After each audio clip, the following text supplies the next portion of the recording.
Hello students, welcome back. हम लोग पढ़ रहे थे वास्तविक संख्या। तो देखो, वास्तविक संख्या पढ़ रहे थे तो इसमें आपको 3 वीडियो पहले आपको दे चुके हैं हम।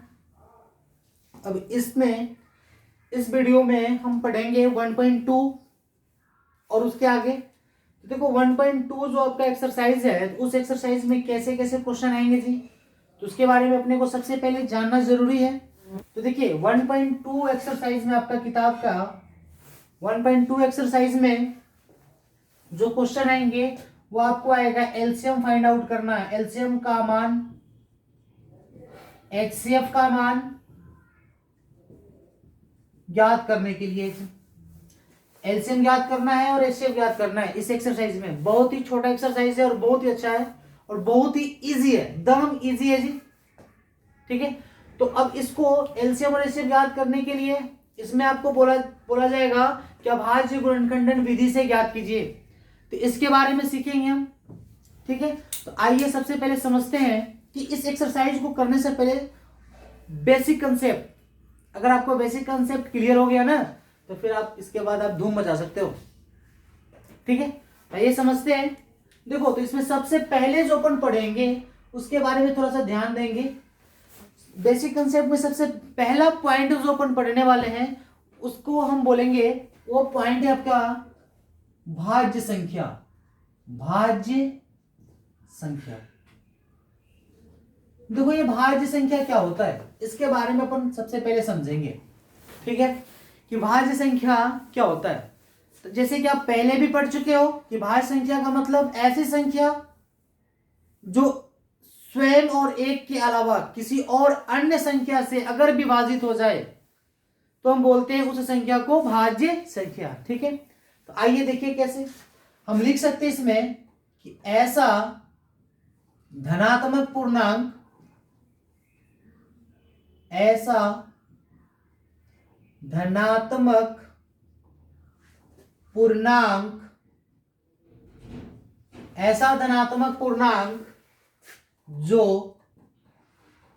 एक और स्वयं के अलावा किसी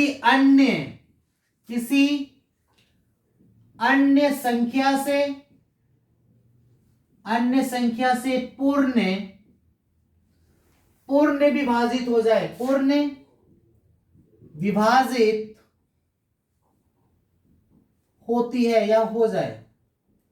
ऐसा धनात्मक पूर्णांक जो एक और स्वयं के अलावा किसी अन्य संख्या से पूर्ण विभाजित होती है, तो उस संख्या को बोलेंगे हम भाज्य संख्या।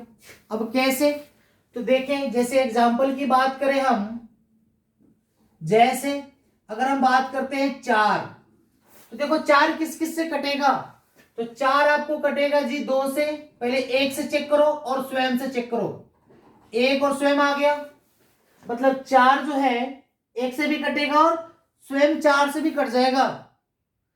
अब इसके अलावा, इन दोनों के अलावा कोई और अन्य पूर्णांक है क्या जो 4 को विभाजित कर दे, तो आप बोलोगे सर यस 2।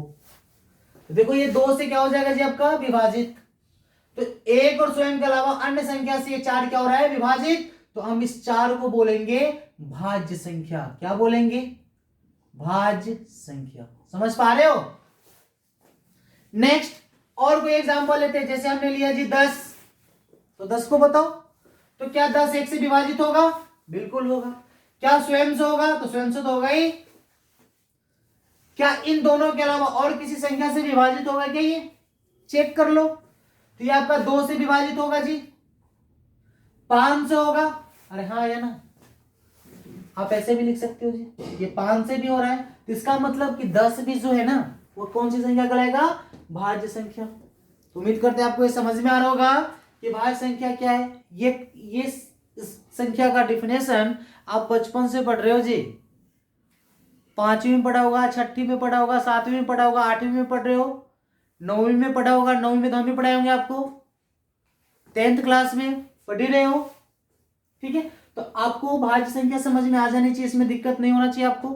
अब नेक्स्ट जो है आपका, नेक्स्ट एक और पॉइंट के बारे में समझेंगे जिसका नाम है आपका भाज्य संख्या। अभाज्य संख्या, इस बार समझेंगे हम अभाज्य संख्या। अब देखो अभाज्य संख्या क्या होती है। तो अभाज्य संख्या का मतलब कि ऐसा धनात्मक पूर्णांक, ऐसा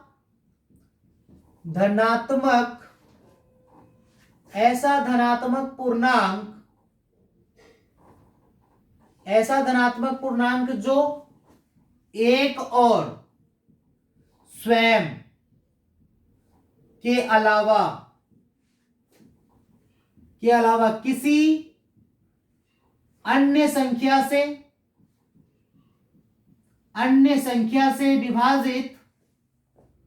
अन्य संख्या से विभाजित नहीं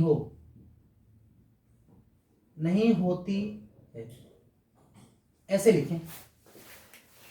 अभाज्य संख्या का मतलब ऐसा धनात्मक पूर्णांक जो एक और स्वयं के अलावा किसी अन्य संख्या से विभाजित नहीं होती है। अब कैसे, जैसे एग्जाम्पल देख लो इसका भी। एग्जाम्पल की बात करें, जैसे बेटा ले लो तुम 2। अब बताओ 2 किस किस से कटेगा। तो एक तो तुम्हारा कटेगा 1 से और एक 2 से, और किसी से तो 2 काट देगा, कटेगा ही नहीं।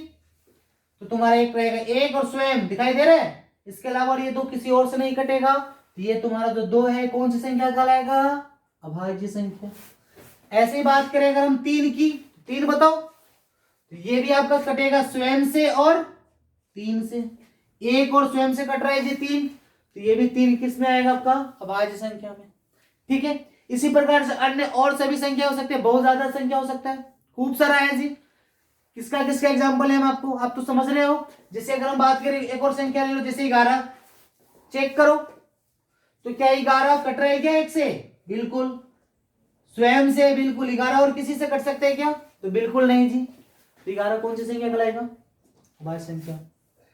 अगर हम आपको बताएं कि बेटा 12 बताओ कौन सी संख्या है, भाज्य है क्या भाज्य, तो क्या बताएगा तू बोलेगा सर ये तो 1 से कटेगा ही, स्वयं से कट ही रहा है, इसके अलावा सर ये देखो 2 से कट गया। बस बोला 2 से कटा या इन दोनों के अलावा किसी और से कटा, तो तुरंत इसको पकड़ के यहां पर रख देंगे, बोलेंगे कि 12 जो है भाज्य संख्या है जी।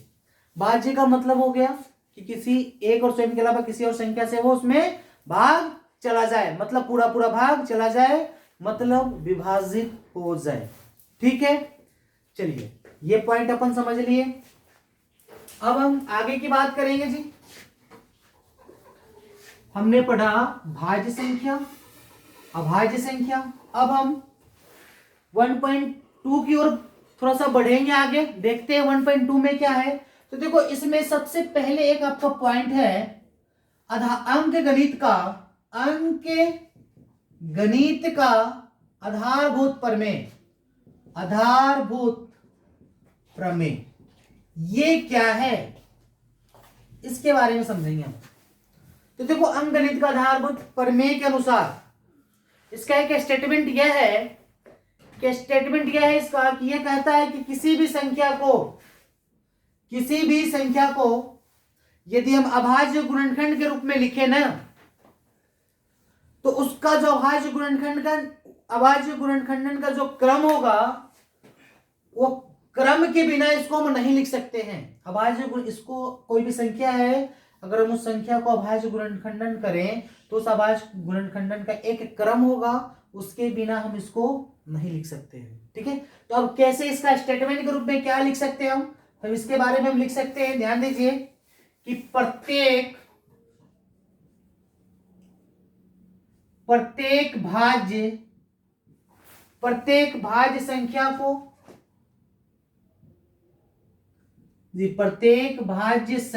को अभाज्य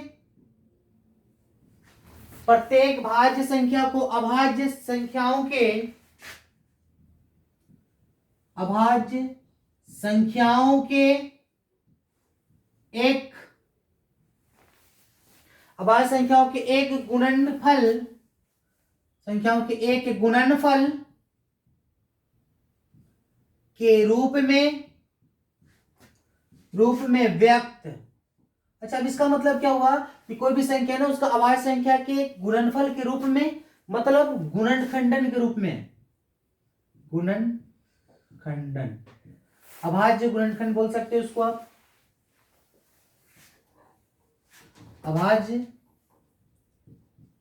अभाज्य गुणनखंडन, गुणनखंडन अभाज्य गुणन में रूप में व्यक्त किया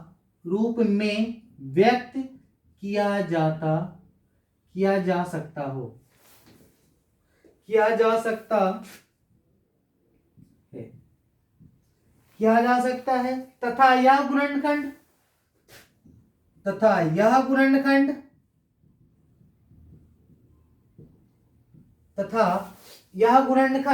हम बोल सकते हैं जी, यह गुणनखंड अभाज्य या गुणनखंडन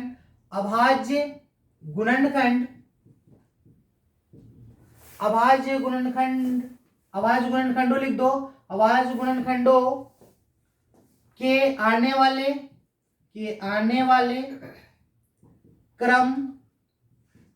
क्रम के बिना अद्वितीय होता है। समझिए हमने क्या बोला कि प्रत्येक भाज्य संख्या को अभाज्य संख्याओं के एक गुणनफल के रूप में व्यक्त, मतलब अभाज्य गुणनखंडन में किया जाता है। व्यक्त का मतलब क्या हुआ, किस रूप में व्यक्त करेंगे हम, अभाज्य गुणनखंडन के रूप में व्यक्त किया जा सकता है तथा यह गुणनखंडन अभाज्य गुणनखंडों के आने वाले क्रम के बिना क्या होता है जी, अद्वितीय होता है। ठीक है, तो ये आपका आधारभूत प्रमेय कहलाता है अंकगणित का। अब ये इसको करने के बाद हम अपन समझेंगे नेक्स्ट पॉइंट की ओर, ताकि अपने को समझ में आए। तो देखो ये अपने 3 बिंदु तो पढ़ना ही पड़ना है जी। इसके बाद एक और छोटा सा पॉइंट है जिसके बारे में अपने को चर्चा करना है जी, एलसीएम। देखो एलसीएम क्या होता है, बचपन से पढ़ रखे हो। एलसीएम का मतलब लोएस्ट कॉमन मल्टीपल, पढ़े हो ना। इसको हम हिंदी में बोलते हैं जी लसा। हिंदी में क्या बोलते हैं हम, लसा। लसा का मतलब हो गया लघुत्तम समूहवर्तक, ल से लघुत्तम, स से समूहवर्तक। एलसीएम, एल का मतलब लोवेस्ट, सी का मतलब कॉमन, एम का मतलब मल्टीपल। अब इसका स्टेटमेंट क्या कहता है ये समझेंगे अपन, बहुत प्यारा कंसेप्ट है, आइए समझते हैं। देखो क्या बोला है एलसीएम का कि किसी, मतलब किसी नहीं, ऐसे लिखो कि सभी संख्याओं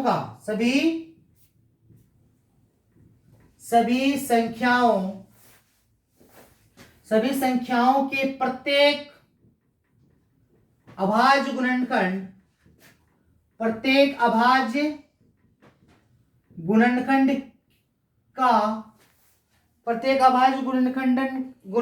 का हम लिख सकते हैं इसमें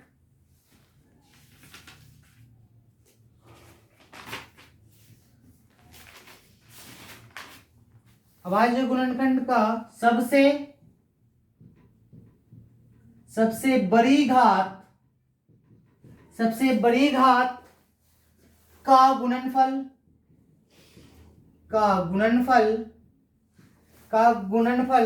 एलसीएम कहलाता है। एलसीएम कहलाता है। बाबू ध्यान दो इधर, एलसीएम का मतलब सभी संख्याओं के प्रत्येक अभाज्य गुणनखंड का सबसे बड़ी घात का गुणनफल एलसीएम कहलाता है। कैसे, एग्जांपल, जैसे अगर हम आपसे बात करते हैं कि बेटा 6 और 20 का एलसीएम बताओ, एलसीएम ज्ञात करें, कैसे ज्ञात करते जी, कैसे? तो संख्या क्या क्या है, सभी संख्याओं के प्रत्येक अभाज्य गुणनखंडन, तो मतलब सबसे पहले संख्या कौन कौन है जी, तो संख्या 6 और 20 है। तो 6 और 20 को सबसे पहले अभाज्य गुणनखंड कर दो, तो लिखेंगे अभाज्य गुणनखंड, यहां पर लिखेंगे 6 और 20 का अभाज्य गुणनखंड करने पर बताओ, बोलो 6 का अभाज्य गुणनखंडन क्या होगा। अब गुणनखंड करना भी आपको पता होना चाहिए कि अभाज्य गुणनखंडन कैसे करते हैं। तो देखो इसके लिए आपको विभाजकता का नियम बाबू एकदम आना चाहिए। तो 6 का भाज्य गुणनखंडन करो, कितना बार से कटेगा? सबसे पहले 2 से चेक करें, कटेगा क्या? बिल्कुल। कितने बार में? 3 बार में। ये अब कटेगा जी 3 से 1 बार में। तो 6 का भाज्य गुणनखंडन लिखेंगे 2 गुना 3। यस। अब उसके बाद अब सेकंड संख्या कौन है जी? 20 है। तो 20 के मान चेक करो। तो 20 का भाज्य गुणनखंड कर देंगे अपन, कितना वैल्यू आएगा बताओ? 2 से कटेगा ये 10 बार में। क्या फिर ये 2 से कटेगा जी? बिल्कुल कटेगा। कितने बार में? 5 बार में। फिर 2 से कटेगा ये? नहीं। 3 से कटेगा? नहीं। ये सीधा कटेगा आपका 5 से 1 बार में। तो इसका भाज्य गुणनखंड बाबू कितना होगा? आप लिख सकते हो 2 गुना 5। यस। अब ये बताइए कि इसका एलसीएम क्या होगा? तो एलसीएम का परिभाषा पढ़ो, क्या बोला है कि सभी संख्याओं के प्रत्येक अभाज्य गुणनखंड का इसी में खोजो। प्रत्येक अभाज्य गुणनखंड मतलब कौन कौन है अभाज्य गुणनखंड पर दोनों संख्याओं का, मतलब सभी संख्या का मतलब दोनों संख्या, दो ही तो दे रखा है। तो देखो दोनों संख्याओं में हम देख रहे हैं कि एक तो अभाज्य गुणनखंड 2 है जी, एक आपका है जी 3 है, और एक आपका है जी 5। तो प्रत्येक अभाज्य गुणनखंड का सबसे बड़ी घात, तो बाबू 2 का बड़ी घात इन दोनों में चेक करो। तो 2 का मतलब बड़ी घात का मतलब कि 2 कितना बार आया है? तो 2 1 बार आया है, 3 इसमें 1 बार आया है, और इसमें 2 कितना बार आया है जी? तो 2 2 बार आया है, 5 1 बार आया है। तो बताओ 2 का अधिकतम घात इन दोनों में से कौन है? तो 2 2 बार आया है, मतलब 2 के पावर 2 मल्टीप्लाई। 3 कितना बार आया है जी? दोनों में चेक करो, सबसे ज्यादा बार 3 किस में आया है? तो ऊपर वाले में 6 में आया है 1 बार, तो गुण पावर 1 मल्टीप्लाई। 5 कितना बार आया है सबसे ज्यादा बार? तो सबसे ज्यादा बार 5 एक ही बार आया है जी। इन तीनों का आप मल्टीप्लाई कर दो बाबू, आपका निकल जाएगा एलसीएम। देखो बोलो जल्दी से। 2 के पावर 2 मतलब 2 2 बार गुना करना है जी, गुना। 3 की पावर 1 मतलब 3 1 बार है जी। 5 की पावर 1 मतलब 5 1 बार। इसको गुना कर दो ना, गुना करना भी सीखें क्या? 5 गुना 3 15, 15 में 2 से गुना करेंगे तो 30, और 30 में 2 से गुना करेंगे तो 60। तो 6 और 20 का एलसीएम 60। यह आपका हो जाएगा उत्तर। समझ पाए? एक और एग्जांपल लेके चलेंगे। एक और एग्जांपल लो। जैसे अगर हम बात करें एक और एग्जांपल, कि आप ही का क्वेश्चन का ले लेते हैं। एक एग्जांपल ले लेते हैं कि 96 और 404 का एलसीएम याद करो जी। एलसीएम याद करें, बोलो। तो क्या करेंगे? 96 का एलसीएम निकालो फटाफट। 96 और 404 का तो चेक करो, लिखेंगे कि 96 और 404 का अभाज्य गुण 96 और 404 का अभाज्य गुणनखंड करने पर, इस क्वेश्चन में दम है, बोलो तो। 96 का क्या कैसे लिख सकते हैं इसका अभाज्य गुणनखंड? तो इसको हम लिख सकते हैं 2 के पावर 2 5 बार गुना करेंगे हम, 2 3 4 5 गुना, एक बार हम कर देंगे इसमें से 3। ये आपका आएगा 96। कैसे चेक कर लो, यहां भी चेक करो 96 का कैसे आएगा, ध्यान दो इधर। यहां भी हम लिख सकते हैं, यहां पर 96 का कर रहे हैं हम 96। बताओ 2 से कटेगा कितने बार में जी? 48 बार में। ये 2 से कटेगा कितने बार में जी? 24 बार में। ये 2 से कटेगा कितने बार में जी? 12 बार में। ये कितना बार? 2 से कटेगा 6 बार। ये कितना बार? 3 बार। और लास्ट में आपका कट जाएगा 3 से 1 बार। देखो तो 2 कितना बार आया? 1 2 3 4 5, 1 2 3 4 5, 3 कितना बार है? 1 बार है। इसी प्रकार हम करेंगे 404 का, बोलो फटाफट। 404 का निकाल दो, यहां पर देखो हमने कर रहे हैं 404 का। क्या ये 2 से कटेगा? बिल्कुल कटेगा जी, 202 बार में। फिर 2 से कटेगा 101 बार में, खत्म। अब किसी से नहीं कटेगा तो 101 से ही तो कटेगा ये। तो 404 का अभाज्य गुणनखंडन 2 गुना 2 गुना 101। तो बताओ बाबू एलसीएम क्या होगा? तो एलसीएम क्या बताया आपको कि सभी संख्याओं का प्रत्येक अभाज्य गुणनखंडन। तो चेक करो दोनों में अलग अलग कौन सा अभाज्य गुणनखंडन है। तो एक तो 2 है, एक 3 है, और एक 101 है। इन तीनों के अलावा कोई है ही नहीं। सबसे बड़ा घात चेक करो, 2 का सबसे बड़ा घात इन दोनों में से क्या है? तो यहाँ पर देखेंगे 2 इसमें 5 बार, इसमें 2 बार है, तो सबसे बड़ा घात आपका आएगा 2 क्या 5 मल्टीप्लाई 3 कितना बार है, तो 1 ही बार है। सबसे बड़ा 1 कितना बार है जी, 1 बार है। इसको आप सरल कर दें जी, सरल करने के बाद 2 के पावर 5, मतलब ये आपका वैल्यू आएगा 2 गुना 2 गुना 2 गुना 2 गुना 2, 5 बार गुना 3 1 बार गुना 101 1 बार, सबको गुना कर दो जी। तो आपका 2 में 2 से गुना करेंगे तो 4, 4 में करेंगे 2 से तो 8, 8 में करेंगे 2 से तो 16, 16 में 2 से करेंगे तो 32, और 32 में 3 से गुना करेंगे तो आपका आएगा 32 या 96, और 96 में 101 से गुना कर दो। तो 96 में 101 से गुना करेंगे हम 96, तो आपका आएगा 6 टाइम, ये आपका आएगा 0, ये आपका आएगा आपका 6, ये आपका आएगा 9 0 9, ऐड कर दो 6 9 6 9, मतलब 9696 आपका वैल्यू आएगा 9696। ये किसका वैल्यू आएगा जी, आपका एलसीएम का। तो इस प्रकार से प्रत्येक क्वेश्चन का आप एलसीएम निकाल सकते हो, और इस प्रोसेस को हम बोलेंगे अभाज्य गुणनखंड करना। इस प्रोसेस को क्या बोलेंगे हम, अभाज्य गुणनखंड करना इसको। ठीक है, तो एलसीएम समझ में आ गया। अब हम नेक्स्ट बात करेंगे एचसीएफ की, कि एचसीएफ क्या है। तो देखो हम इसको रफ कर रहे हैं। अब एचसीएफ के बारे में बात करेंगे हम, एचसीएफ क्या है। अब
चलिए, इसके बाद नेक्स्ट पॉइंट पढ़ेंगे अपन। नेक्स्ट बिंदु जो है आपका एचसीएफ के बारे में।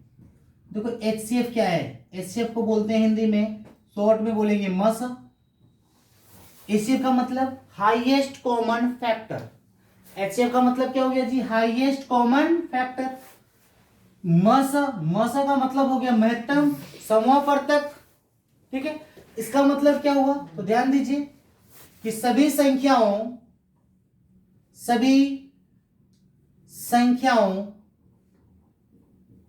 के अभाज्य गुणनखंड,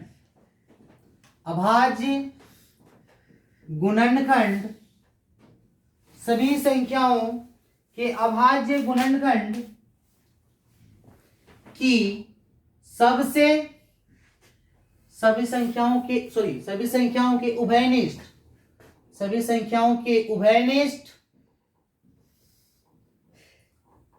अभाज्य गुणनखंड की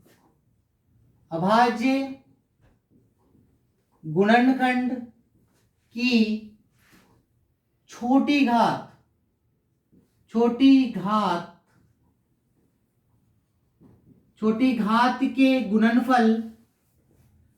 घात के गुणनफल एचसीएफ कहलाता है। समझिए कि ऐसी संख्याओं के सभी संख्याओं के उभयनिष्ठ अभाज्य गुणनखंड की छोटी घात के गुणनफल एचसीएफ कहलाता है। ठीक है, तो अब एचसीएफ का मतलब क्या होता है, ध्यान दीजिए। जैसे अगर हम एग्जांपल से समझे इसको, तो देखिए अगर हम बात करें, एक क्वेश्चन था आपका 96 और 404 का एचसीएफ। HCF ज्ञात करें, HCF ज्ञात करें। तो अभी हमने देखा था कि इसका अभाज्य गुणनखंड द्वारा HCF ज्ञात कैसे करेंगे, तो ध्यान दो, लिखेंगे 96 और 404 का अभाज्य गुणनखंड करने पर, अभाज्य गुणनखंड करने पर, बताओ बाबू, अभी अभी पढ़े हम, अभी जस्ट पढ़े थे। 96 का अभाज्य गुणनखंड क्या आया था, 2 की पावर 5 गुना 3 आया था, और 404 का आया था 2 की पावर 2 गुना आपका आया था 101 आया था क्या, इससे जस्ट पहले इसी दोनों का एलसीएम निकाले थे अभाज्य गुणनखंड विधि से। तो इसका HCF बताओ, तो HCF क्या कहते हैं, इसमें HCF बोला है कि सभी संख्याओं के उभयनिष्ठ। तो इसमें देखो दोनों में अभाज्य उभयनिष्ठ कौन है, सभी संख्याओं के उभयनिष्ठ अभाज्य गुणनखंड, इसमें चेक करो कि दोनों में उभयनिष्ठ कौन है, तो दोनों में उभयनिष्ठ आपका 2 है जी, 3 है क्या दोनों में, नहीं, 101 है क्या, तो नहीं, तो आपका दोनों में कौन सा हो गया, 2। अब इसमें चेक करो कि गुणनखंड की सबसे छोटी घात, इन दोनों में से सबसे छोटी घात कौन है, तो 2 ही तो है जी, 2 की पावर 2 गुणनफल HCF कहलाता है। इसके अलावा और कोई है नहीं, तो गुना करने की जरूरत है नहीं, तो 2 की पावर 2 का वैल्यू कितना आ गया, 4, मतलब HCF का वैल्यू 4, ये आपका हो गया उत्तर। समझ पाए, तो इस प्रकार से हम करेंगे। तो आइए समझते हैं नेक्स्ट। तो आप इस पैटर्न को हम बोलेंगे अभाज्य गुणनखंडन विधि से HCF ज्ञात करना। इससे पहले हम इसी का एलसीएम भी ज्ञात किए थे, तो उसको बोलेंगे अभाज्य गुणनखंडन विधि से एलसीएम ज्ञात करना, ठीक है। अच्छा, अब आगे की बात करें हम, नेक्स्ट पॉइंट ध्यान दीजिए, ये इंपॉर्टेंट है। हम लिख रहे हैं यहां पर नेक्स्ट पॉइंट कि एलसीएम और HCF के मध्य संबंध, एलसीएम और HCF के मध्य संबंध, ये थोड़ा सा ध्यान देने की बात है बाबू, ध्यान दो इधर, बड़ा इंपॉर्टेंट है ये, इससे आपके क्वेश्चन बनेंगे 1 नंबर का। आओ देखो, तो इसका मतलब क्या हो, इसमें क्या हम समझेंगे, देखिए इसमें यह केवल 2 संख्याओं के लिए वैलिड होता है, केवल और केवल 2 संख्याओं के लिए। तो लिखेंगे यदि दो संख्या A तथा B, यदि 2 संख्या A तथा B हो तथा इनका लिखो, तथा इनका HCF ऑफ AB तथा LCM ऑफ AB हो तो ध्यान दीजिए, हम लिख सकते हैं LCM ऑफ AB गुना में HCF ऑफ AB बराबर पहला गुना दूसरा। ये बड़ा इंपॉर्टेंट है बाबू, ध्यान दो कि यदि 2 संख्या A और B हो तथा इनका HCF AB, मतलब इन दोनों का HCF हो तथा इन दोनों का क्या हो, LCM हो, तो इसकी सहायता से हम ये सूत्र को ड्राइव कर सकते हैं, प्रमाणित कर सकते हैं। क्या है सूत्र जी, तो दोनों संख्याओं का LCM गुना दोनों संख्याओं का HCF बराबर A गुना B, मतलब दोनों संख्याओं का गुणनफल, ठीक है। अब कैसे करें जी इसको, ये कैसे हो गया, तो देखिए इसका प्रमाण भी हम कर सकते हैं, कोई 2 एग्जाम्पल ले लेंगे, ठीक है, उसका प्रमाण कर सकते हैं। तो अब इसमें देखो, इसमें हम देख रहे हैं सूत्र में आपका 4 एलिमेंट है, कितने एलिमेंट है जी, 4, LCM होगा, HCF होगा, संख्या होगा, पहला संख्या होगा और एक दूसरा संख्या होगा, 4 एलिमेंट। अब इस सूत्र से आपका प्रयोग कैसे करेंगे, सूत्र का प्रयोग देखिए, इस 4 एलिमेंट में से किसी 3 का मान आपको दिया रहेगा, इस 4 एलिमेंट में से किसी 3 का मान दिया रहेगा, और आपसे चौथा मान पूछ सकता है, कि बाबू बताओ कैसे होगा। आइए समझते हैं कैसे। जैसे एक एग्जांपल ले लेते हैं यहां पर, जैसे एक एग्जांपल ले लेते हैं कि यदि संख्या 96 और 404 का HCF, या हम पहले LCM ले लेते हैं, का LCM 96 हो, 9696 हो तो HCF ज्ञात करे, तो इनका HCF ज्ञात करे।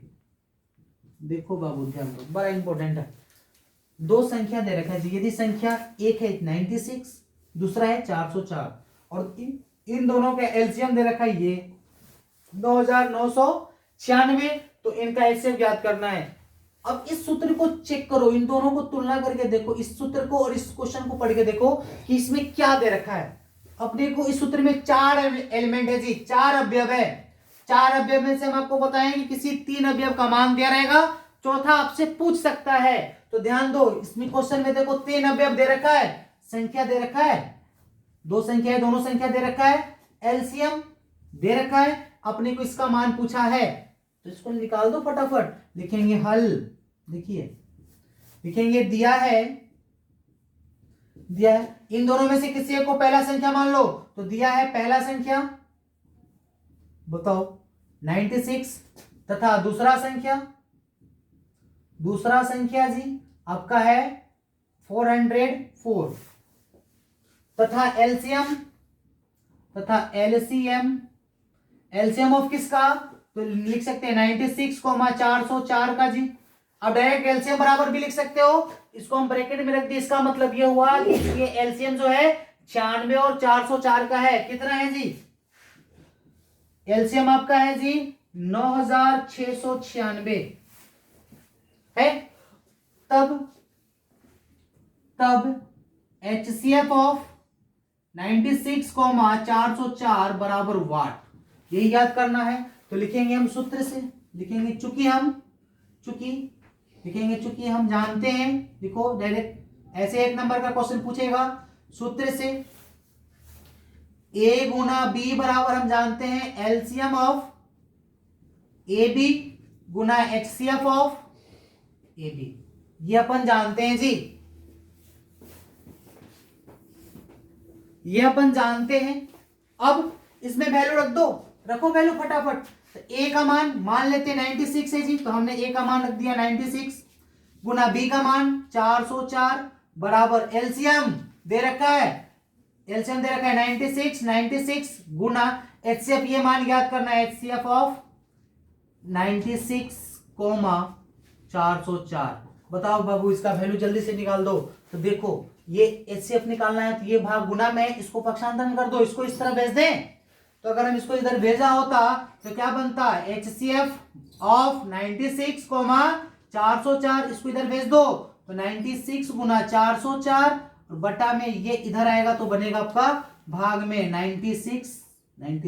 देखो ये कट जाते आपको 101 बार में और ये कट जाता आपका 4 बार में। मतलब ये हुआ कि आपका HCF ऑफ 96 एंड 404 बराबर आपका आया 4।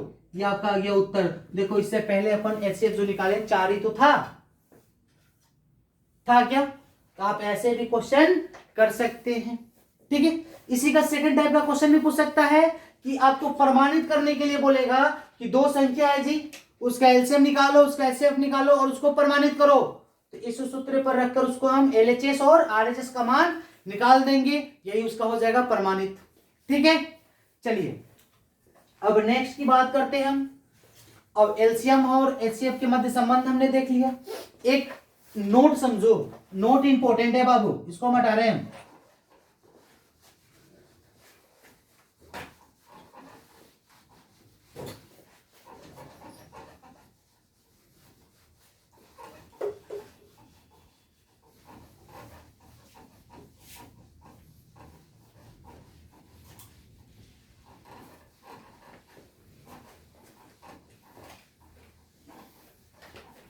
ठीक, पहले नोट समझ लेते हैं। नोट ये है कि यदि 3 अंकों की संख्या हो, यदि 3 संख्याएं ए बी सी हो, तब ध्यान दीजिएगा एचसीएफ ऑफ या LCM of A B C गुना HCF of A B C, ये बराबर नहीं होता है ए गुना बी गुना सी का। समझ पाए? कहने का मतलब ये हुआ कि केवल और केवल जी ये जो सूत्र होगा केवल दो संख्याओं के लिए वैलिड है, तीन संख्या या तीन से अधिक के लिए ये संभव नहीं है। ठीक है, ये प्रत्येक के लिए संभव नहीं है, ध्यान रखिएगा। डन। अब आगे की बात करेंगे, नोट नंबर 2। Note number 2। अब नोट नंबर 2 क्या कहता है, ध्यान से समझिएगा, बड़ा अच्छा टॉपिक है वो, इससे आपके क्वेश्चन बनाने में आपको मदद आएगा।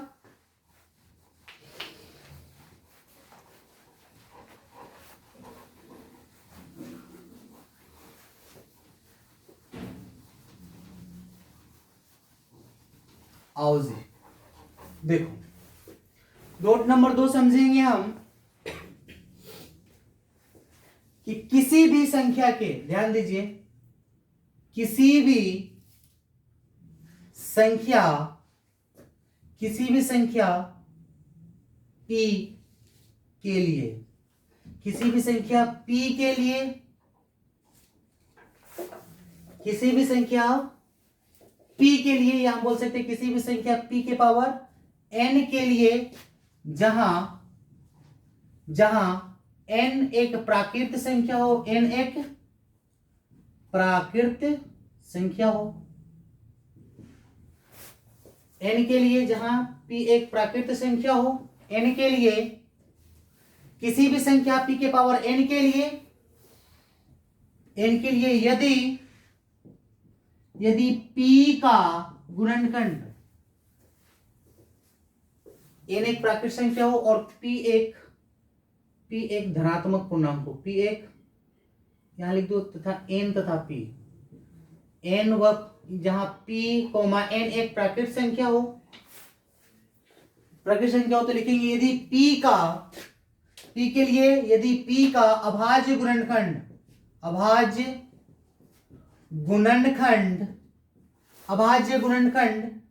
केवल और केवल 2 के पावर m गुना 5 के पावर m हो तो अभाज्य गुणनखंड केवल और केवल 2 के पावर m गुना 5 के पावर m हो तो p के पावर n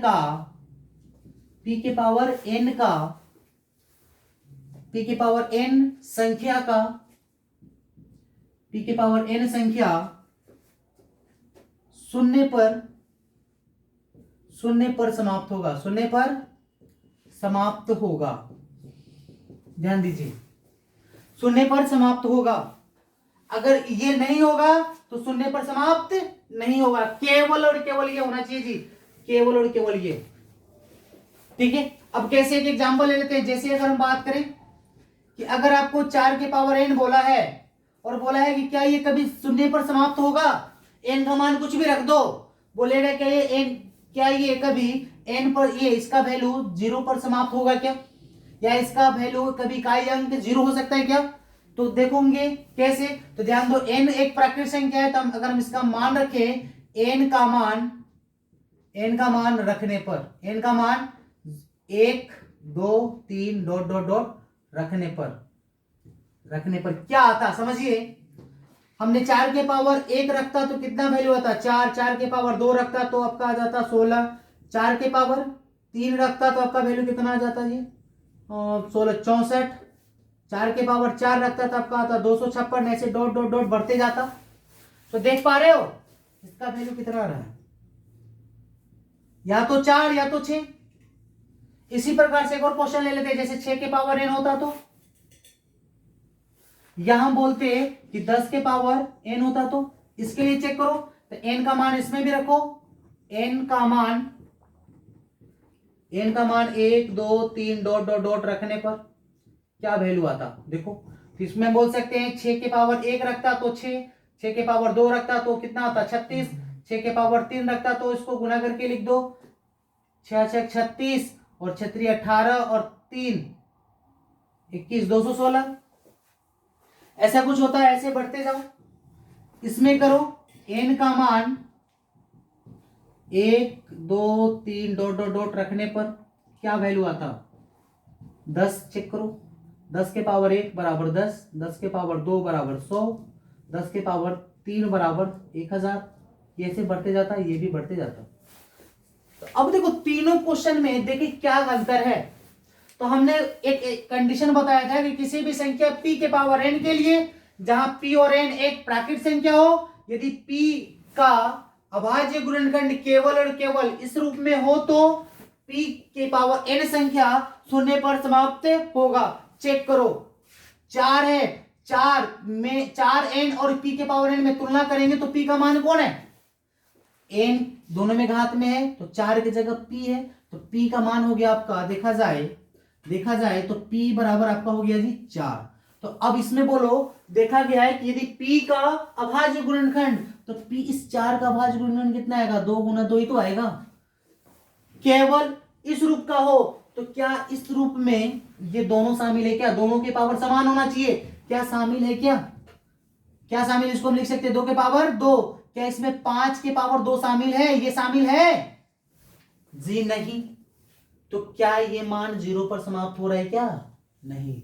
अगर ये शामिल होता तो 0 पर समाप्त होता, तो हम बोल सकते हैं कि ये कभी 0 पर समाप्त नहीं होगा। सेम 6 के लिए चेक करो, 6 में भी हम चेक कर रहे हैं तो 6 को कैसे लिख सकते हैं? 2 गुना 3 के पावर n। ये बताइए क्या समाप्त होगा? नहीं, क्योंकि इसमें 5, 2 और 5 के रूप केवल है ही नहीं, है क्या? नहीं, तो ये भी 0 पर समाप्त नहीं हो रहा है। इसमें बताओ ये आपका बन सकता है क्योंकि 2 गुना 5 आएगा ये पावर n।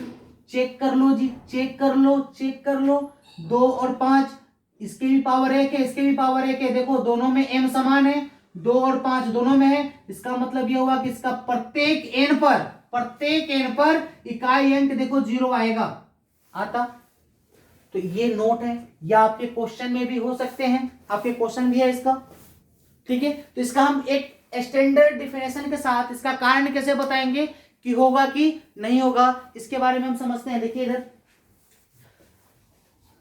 इसको राइट डाउन कर लीजिएगा जैसे कि एग्जांपल पे। अब देखिए इसी के अनुसार एक क्वेश्चन कर लेते हैं हम।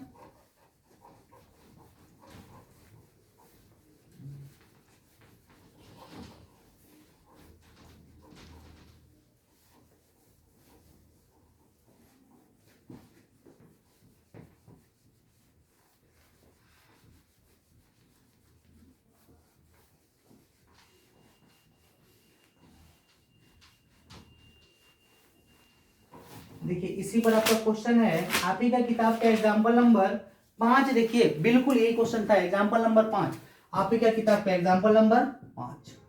समझो एग्जाम्पल नंबर 5 क्या बोला है। देखिए बोला है कि संख्याओं या संख्या 4 के पावर n पर विचार कीजिए। क्वेश्चन है आपका कि 4 की पावर n पर विचार कीजिए, 4 के पावर n पर विचार कीजिए जहां n एक प्राकृत संख्या है, n एक प्राकृत संख्या है, जहां n एक प्राकृत संख्या है। जांच कीजिए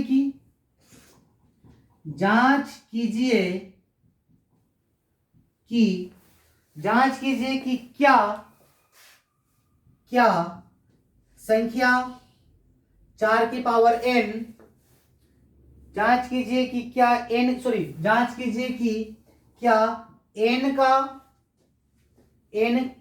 का कोई ऐसा मान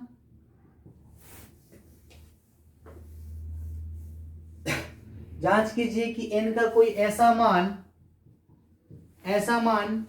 है जिसके लिए 4 के पावर n अंक, जिसके लिए संख्या 4 के पावर n अंक 0 पर समाप्त होता हो, 0 पर समाप्त होती है। तो देखो इस क्वेश्चन को देखते ही आपको उत्तर आना चाहिए जी। किस पे कोई ऐसा n का मान नहीं है जिस पर वो 0 पर क्या होगा, समाप्त होगा। उत्तर बोलेंगे नहीं, उत्तर बोलेंगे जी, इसका उत्तर होगा नहीं। ये 4 के पावर n, ऐसे लिख सकते हैं संख्या 4 के पावर n 0 पर 4 के पावर संख्या 0 पर, ऐसे लिख संख्या 4 के पावर n किसी भी n के लिए, किसी भी n के मान के लिए शून्य पर समाप्त नहीं होगा। कैसे? उत्तर तो हमने दे दिया जी कि 4 के पावर n जो है, संख्या 4 के पावर n किसी भी n के मान के लिए शून्य पर समाप्त नहीं होगा। कैसे नहीं होगा, कारण बताओ। तो लिखेंगे जी यहां पर हम कारण। क्यों कारण? तो लिखेंगे कि चूंकि हम जानते हैं कि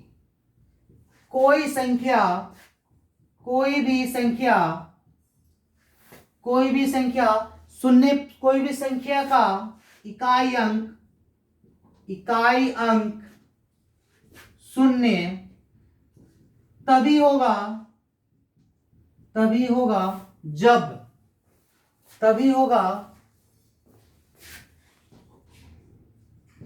क्योंकि हम जानते हैं कि कोई भी संख्या, ऐसे लिख दो, p के पावर n का इकाई अंक शून्य तभी होगा, ऐसे लिखो, p के पावर n के, हम जानते हैं कि कोई भी संख्या p के पावर n प्राकृत संख्या के लिए, n प्राकृत संख्या के लिए किसी भी संख्या p के पावर n प्राकृत संख्या के लिए शून्य पर समाप्त होगा यदि p का अभाज्य गुणनखंड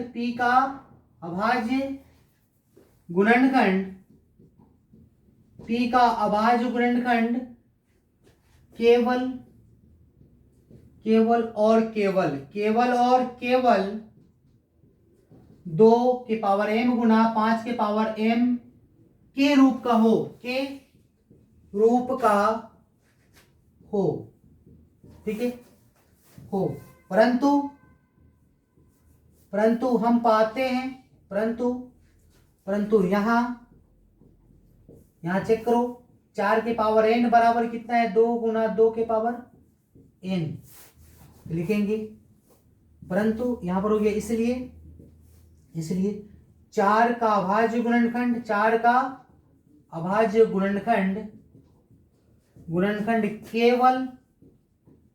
केवल 2 के पावर m गुना 5 के पावर m के रूप में नहीं है। 4 का अभाज्य गुणनखंड केवल 2 के पावर m 5 के पावर n के रूप का नहीं है। इसलिए अतः किसी भी n के लिए किसी भी n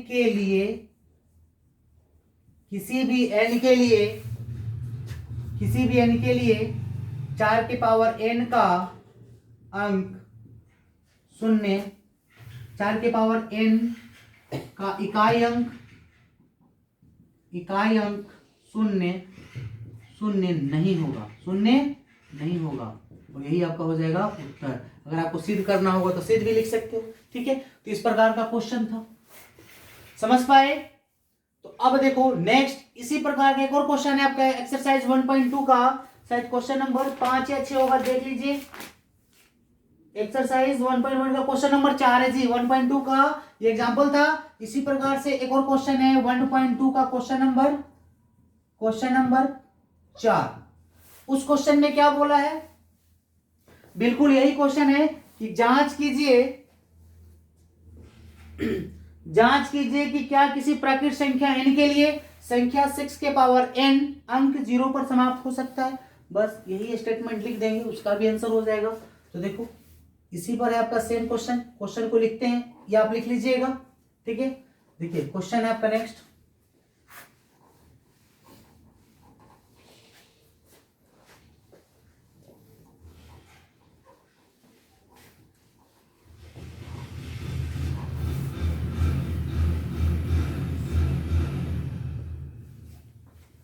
आओ देखते हैं नेक्स्ट क्वेश्चन की बात करेंगे हम।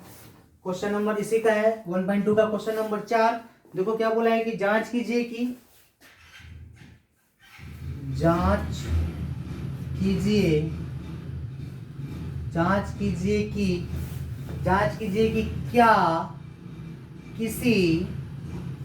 क्या किसी प्राकृत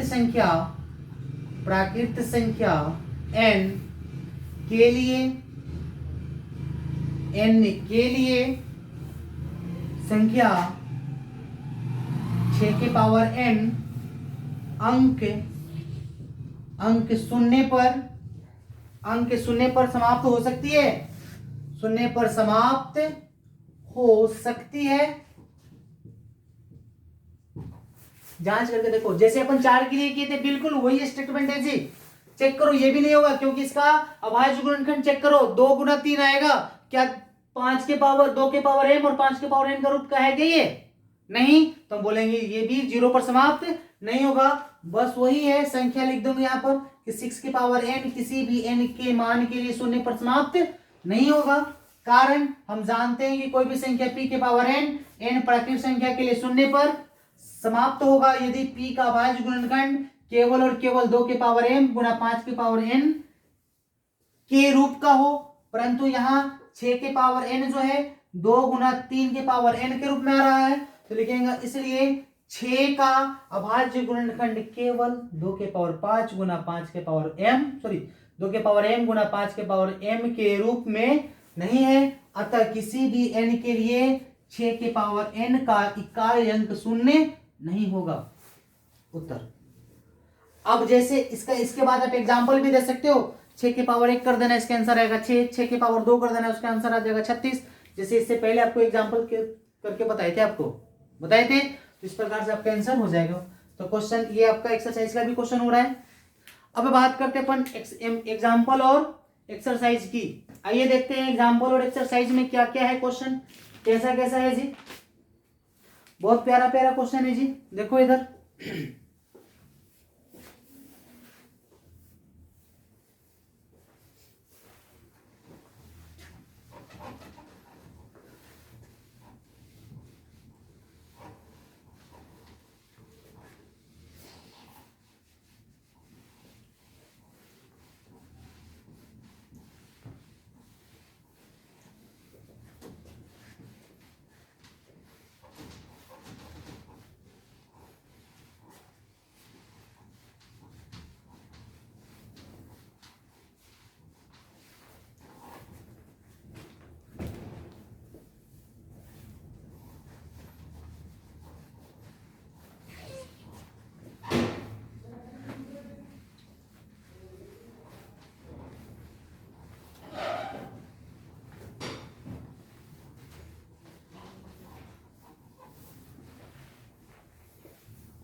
चलिए देखिए क्वेश्चन देखते हैं यहाँ पर।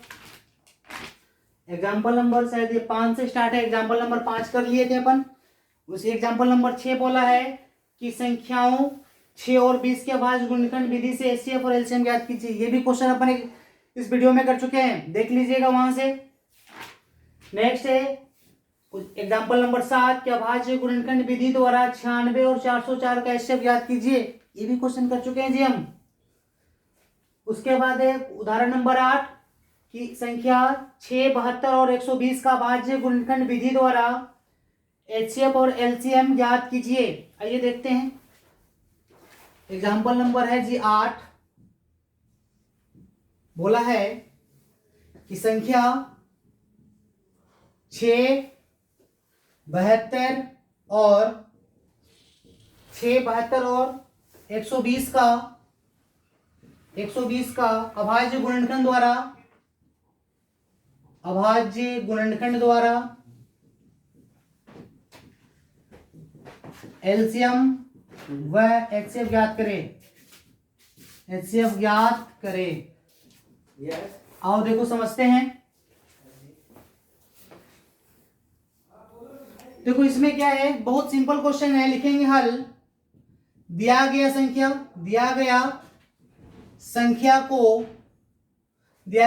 को लिख दो। दिया गया संख्या 6 72 और 120 है। देखो ध्यान से समझो, फटाफट करते हैं, इस क्वेश्चन में दम नहीं है, इसलिए लिखेंगे 6 72, इसलिए लिखेंगे दिया गया संख्या को 6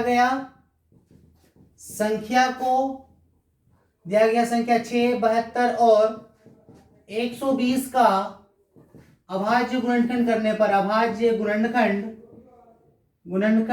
करने पर बताओ बाबू जल्दी पर क्या क्या आएगा, जल्दी जल्दी बता दो। 6 का अभाज्य गुणनखंड करेंगे तो 2 गुना 3 आएगा। 72 का कर दो तो 72 का करेंगे, देखो फटाफट कर दो 72 का अभाज्य गुणनखंड। ध्यान दीजिए, 2 का कटेगा आपका 36 बार में, 2 कटेगा आपका 18 बार में, फिर 2 से कटेगा आपका 9 बार में, फिर 2 से कटेगा 3 बार में, 3 से कटेगा 3 बार में, और 3 से कट जाएगा आपका 1 बार में। 9 9 दूना 18, 18 दूना 36, 36 दूना 72। 72 का कर दो, देखो 2 3 बार है और 3 आपका 2 बार है। उसके बाद 120 का बताओ फटाफट। 120 का करेंगे तो कितना आएगा 120, इसका करो, 2 से कटेगा 60 बार में, 2 से कटेगा 30 बार में, फिर 2 से कटेगा आपका 15 बार में, फिर 2 से कटेगा आपका 2 से नहीं कटेगा इस बार, 3 से कटेगा 5 बार में, और 5 से कटेगा 1 बार में। फटाफट लिख दो मान। 2 कितना बार है जी, 3 बार है, और 3 1 बार है, और 5 1 बार है, इसलिए लिखेंगे अभिष्ट एलसीएम। बताओ एलसीएम क्या बताए थे आपको कि प्रत्येक अभाज्य गुणनखंड का उच्चतम घात का गुणनफल होता है। तो प्रत्येक कौन कौन है, एक तो 2 है, एक 3 और एक 5 है। उच्चतम घात चेक करो तो उच्चतम घात आपका 2 के पावर 3 है, 3 का उच्चतम घात आपका 2 है, और 5 का उच्चतम घात 1 है। इसका गुणनफल कर दो, इसका वैल्यू आ जाएगा, ध्यान दिए 2 के पावर 3 है, मतलब 2 गुना 2 गुना 2, 3 2 बार है, 3 गुना 5 1 बार। इसका वैल्यू निकालो फटाफट। अगर हम इसका वैल्यू निकालते हैं तो कितना आ जाता है जी, अगर हम इसका वैल्यू निकालते हैं तो कितना आ जाता है, देखो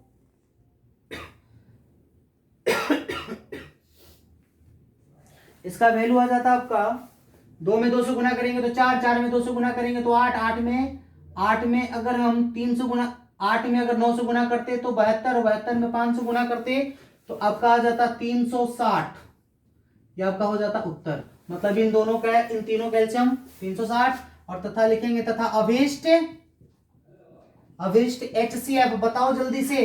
तो अब एचसीएफ में क्या होता है कि न्यूनतम वाला लेते हैं, तो न्यूनतम देखो तीनों में बेनिष्ठ कौन है, तो तीनों में बेनिष्ठ 2 है और एक 3 है। न्यूनतम घात 2 के पावर 1, 3 के पावर 1 गुना बराबर 6। तो अतः इसका अभिष्ट एचसीएफ कितना हो जाएगा जी, 6। यह आपका हो जाएगा आंसर। ठीक है, तो अब इसमें यह आपका क्वेश्चन हो जाएगा।